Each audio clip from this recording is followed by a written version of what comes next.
Well, the Las Vegas Raiders are now 4-7. I'm here with an instant reaction to the game that happened. That finished, let's say, 30 minutes ago. About 30 minutes ago, as I'm starting this. Crazy. I mean, a crazy game with a wild finish. Let's go into the whole game and how it went. I mean, the first half had anything you can imagine, really. I mean, it didn't feel like a shootout, even though there was over 40 points in the first half. But it was like craziness leading to points. The weird thing is, I literally had a dream the night that, or the night before the game, where Derek Carr on play action threw an interception on the first play of the game. I woke up saying, "Thank God that didn't happen. Okay, we can actually have a good start." And then on the first play of the game, he throws the interception on play action. I was like, "Wow." Like, okay. And then Trevor Merrick drops a pick. He dropped 2 interceptions today. You have to improve your hands, buddy. But anyway, then they get a touchdown. That was a really bad start, right? And then the momentum shifted really well. We won a really nice drive, converting I believe 3 third downs passing. Carr did get banged up, only missed 1 play, which is pretty good considering that the rib injury looked pretty bad originally. Only missed 1 play though, and then we got a touchdown. That was really good. Then Seattle punted. We got a sack, surprisingly. Defensive tackles, good pressure. They had good pressure all game. Billings and Nichols. I like what Kyle Pecco did. I like what Jared Tiller did. Our whole D-line looked good in this game. So great stop there. Got a stop, and then Carr threw a pick, and it was deflected, but it was not an amazing read. I mean, okay, I'm not gonna say Foster Moreau dropped it because I mean it was definitely smothered by the defender. I mean, it wasn't exactly a terrible read. I mean, I'm not sure who to blame because like it was a tipped pick. I don't like blaming quarterbacks for tipped picks, but he kind of forced it in there. I'm not gonna call it a drop because it was so heavily contested. Regardless, then they got a touchdown, or sorry, they got a field goal. Then Harmon dropped the pick. He got a pick. It was reversed. I thought Harmon had his third of the year. Still a good play by him. Just could not hold on to the ball. They got a field goal. We punted. They got another field goal. Now 13-7. Then we went on a really good drive to get a touchdown to give us a lead. Really great flea flicker play. Devontae Adams used as a decoy. Took away 2 defenders. Matt Hollins wide open. A lot of pressure though. Carr stepped up. Easy throw to Hollins for a touchdown.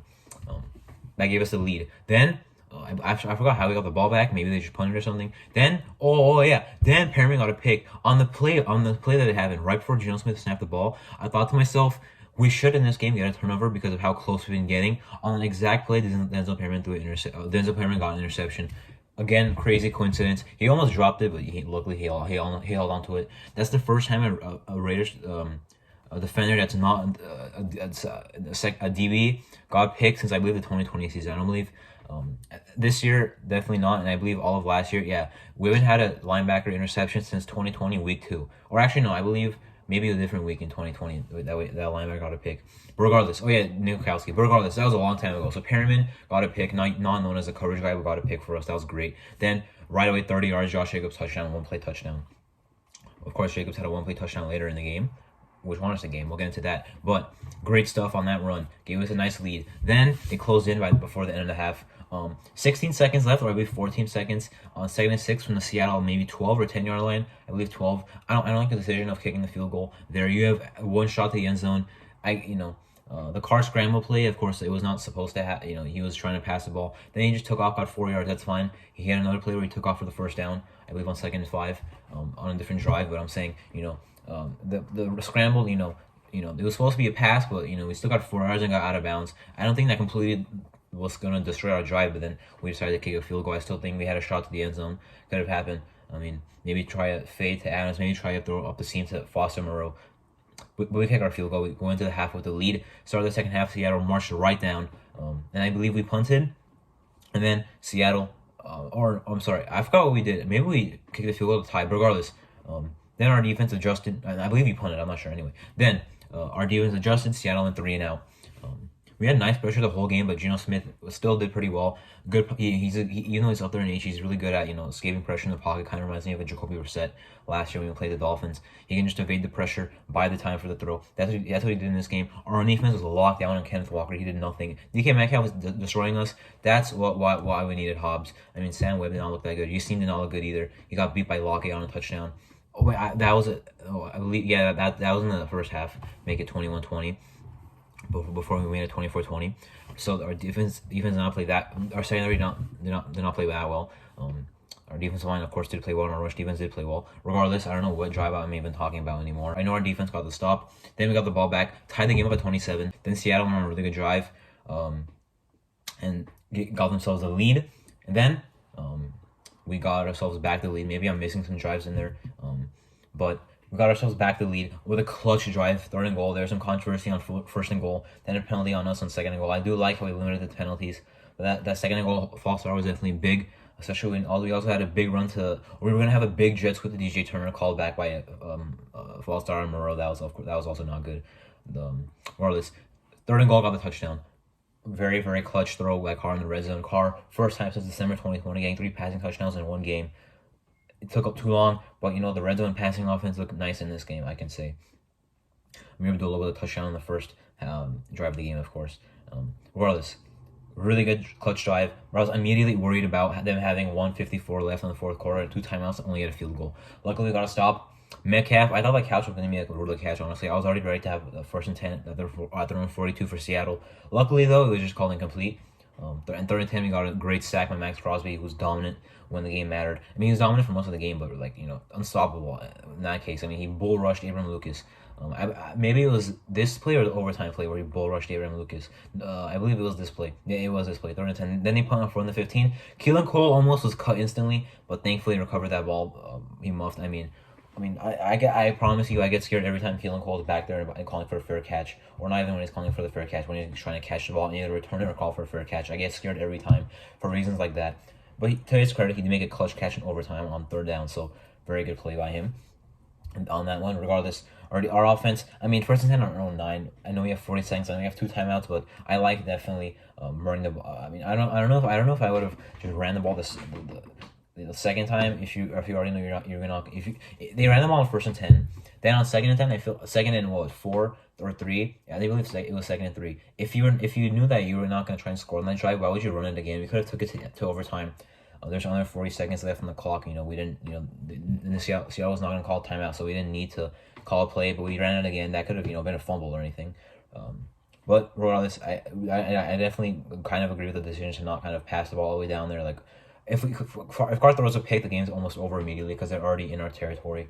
I don't know if the punt was a little worse, than maybe, but at around 9-yard line, no way. I think you should go into overtime there. So I like the decision. However, earlier in the game, when it was 4th and inches, we ran a toss to Josh Jacobs. Look, it has worked before this year and in this game, but we needed inches. Why are we toss could have worked for 5 or 20, 10, 15 yards. We need inches. Quarterback sneak or run the ball to Jacobs in between the guards, or maybe even Zamir White. Zamir White, I loved how he came in there, 2 rushes. The first one was a first down, the second one was also a first down.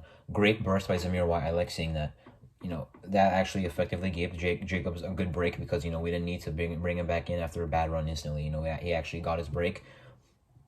But also another drive I missed, our defense thankfully getting a turnover. I think there's another coincidence. I'm like, okay, well, they're gonna get at least a field goal on this drive, and then they fumbled. So then we didn't get any points on the drive. Our offense then punted. So that was I think this is the drive we got us off on 4th down actually. So those are 2 drives I missed.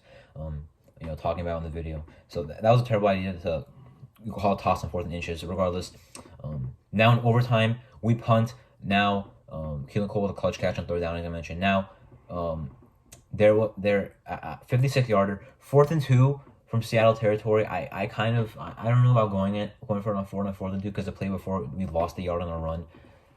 Kicking a field goal to 56.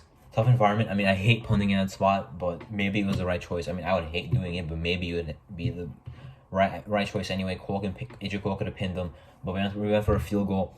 Anyway, if we got it, I still thought, I still would be a lot worried. Well, a little worried, but with us missing and it being sudden death and they're being at midfield, I was definitely a lot worried. But Max Crosby stepped up, got a great pass rush. Geno Smith did not get sacked because that's what he did all game. But the pressure forced an incomplete pass. I saw Travis Homer wide open.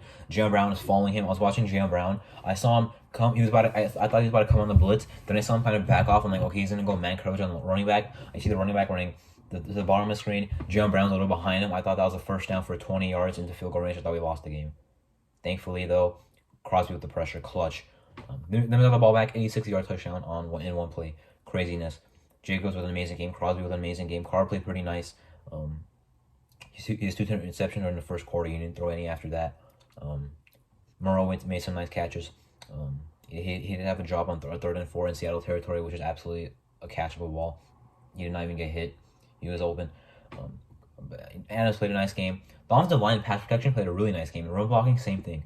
Jakob Johnson, I like what I saw out there. Keelan Cole had about 2 catches, but they were pretty nice. Matt Collins had a touchdown, and I believe some other catches as well. So I do like how besides Adams to kind of spread it out. Adams did not get to 100 yards. He had about seven. I believe he had 7 catches for like 80 yards maybe. I do like what he did, but I like that we went to other places as well. But Josh Jacobs, 300 total yards, 303 total or 302 total yards, dominated. Amazing game. The defense played pretty nice. I mean, the offense in the first half was kind of, at least in the first quarter, was putting them in rough spots. The Seattle got the ball at our 12-yard line and then our 35-yard line off the 2 car picks. So one of them we got a red zone stop anyway. That was 10 points off turnovers for Seattle. Which I blame on our offense for turning the ball over. The defense wasn't exactly terrible, but there were still some plays where some drives where Geno Smith had it way too easy. On their first drive of the second half, we played no pass defense. We blitzed Perryman on like 2 straight plays. I like blitzing Perryman, but when you leave the middle wide open, that's not a very good idea. So that was not good. But again, adjusted to that. DK, had a really good game. We need Hobbs back really soon because it does not look like some of our guys can handle him. Yassine was not even on him for most of the game, and he got burnt by Lockett once anyway. Had a holding call on him another time. Maybe a little controversial, but I think that was kind of a right call, to be honest with you, that holding call on Yassine. But anyway, crazy win. Let's keep second straight game with the win. It was also we were kind of it was not looking good either. When we had the ball down in the fourth quarter under 2 minutes, I did not think we'd score in the red zone. But the red zone offense did what I thought it would do all year, but has not done all year, but did in this game to win the game.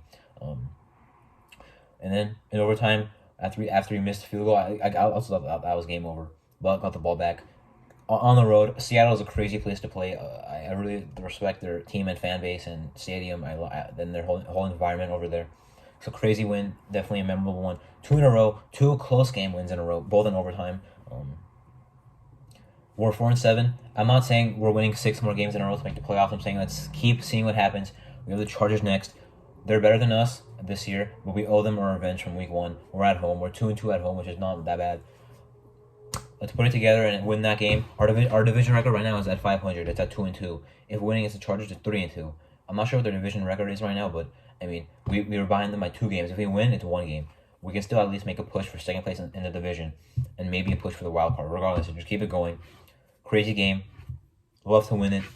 Great celebration. What will go on this week until our game against the Chargers, which of course was a must win as the last 2 games, as a lot of the games have been.